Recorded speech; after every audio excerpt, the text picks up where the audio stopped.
Sa lahat, no? Pagkain tinatik mga alagang manok.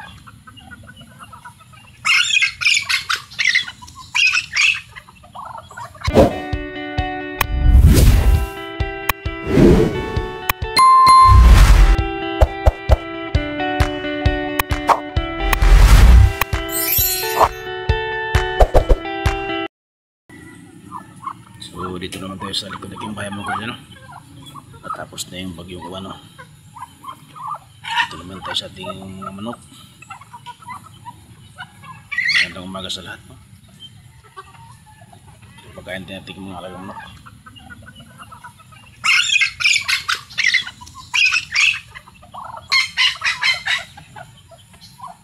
Ano sila? Basang basa dahil sa bagyong Uwan.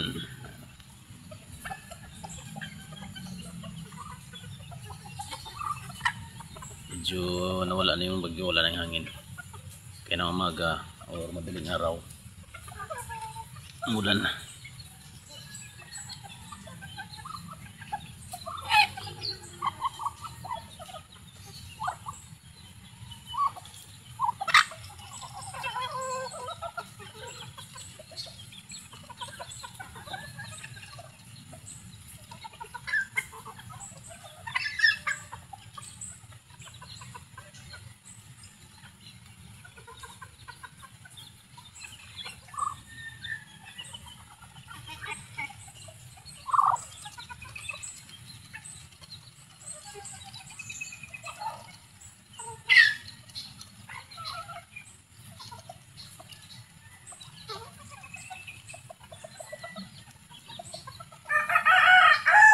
Yung kawayan mga kwardiya, hindi na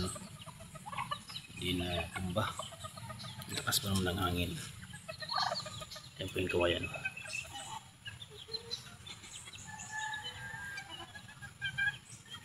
Lakas ng hangin. Yan po yung baba namin, yun, isa pa.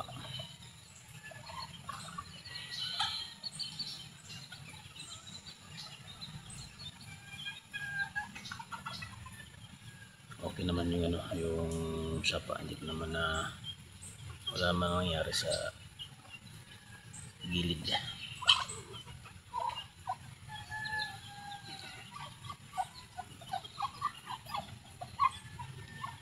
Hindi naman na yung mga bato.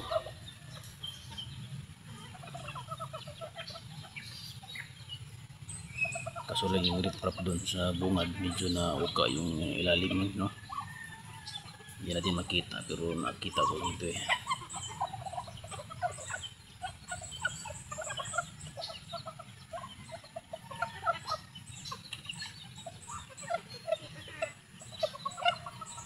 Pero hindi pa naman tapos yung mga kodya.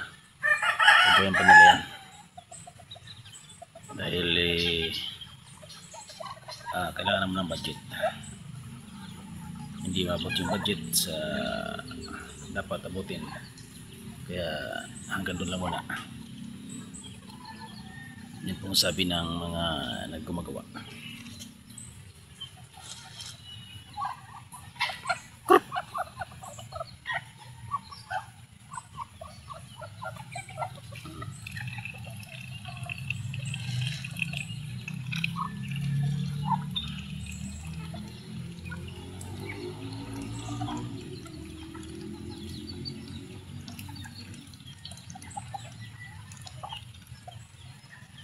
Mailap ito mga kwardiya eh.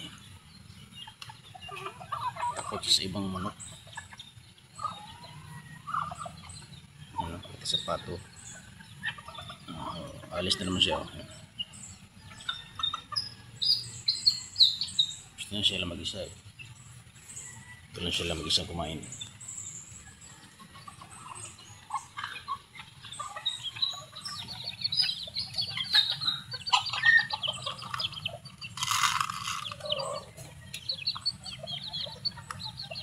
Busog na.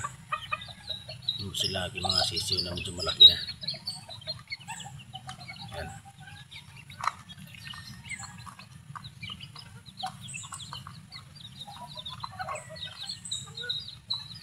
So, medyo malaki na sila.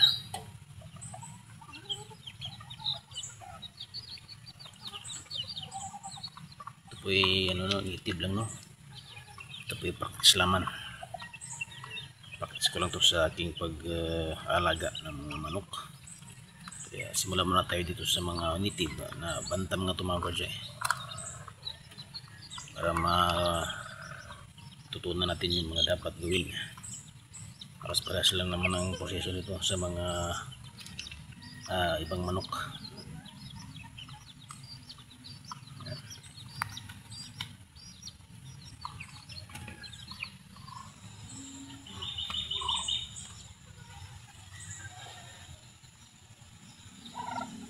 Tama tayo sa kabila. Ito yung kabila ko, mga maliliit. Meron dito ang pancake chicken.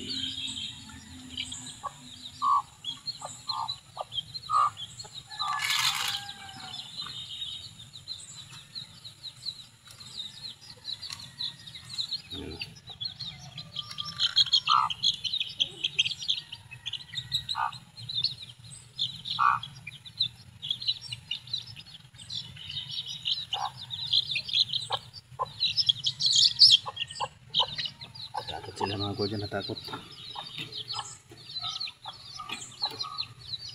Tayo.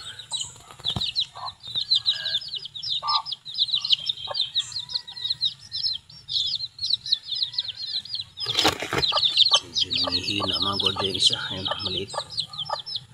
Yung pancake chicken ko yan, ang malaki.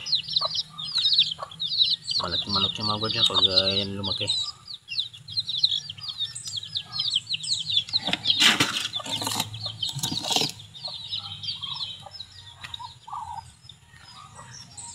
Okay na mga gorgeon, busog sila. Makakain na.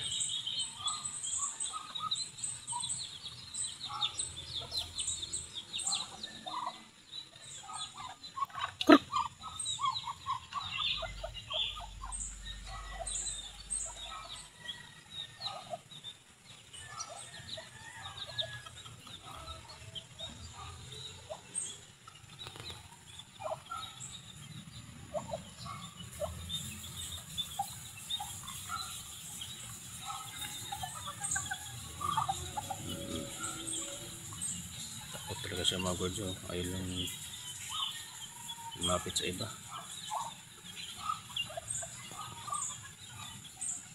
Yung kulay puti ko manok ko.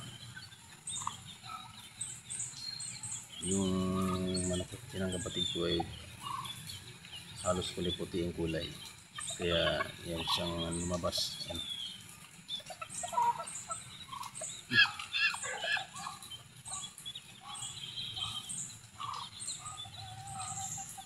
Yan po sila ng lahat. Yan yung iba.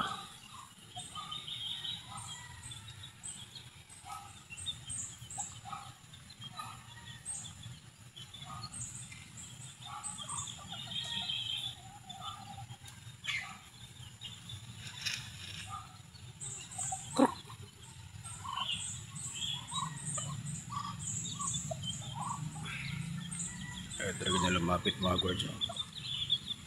Kunti lang nakain niya.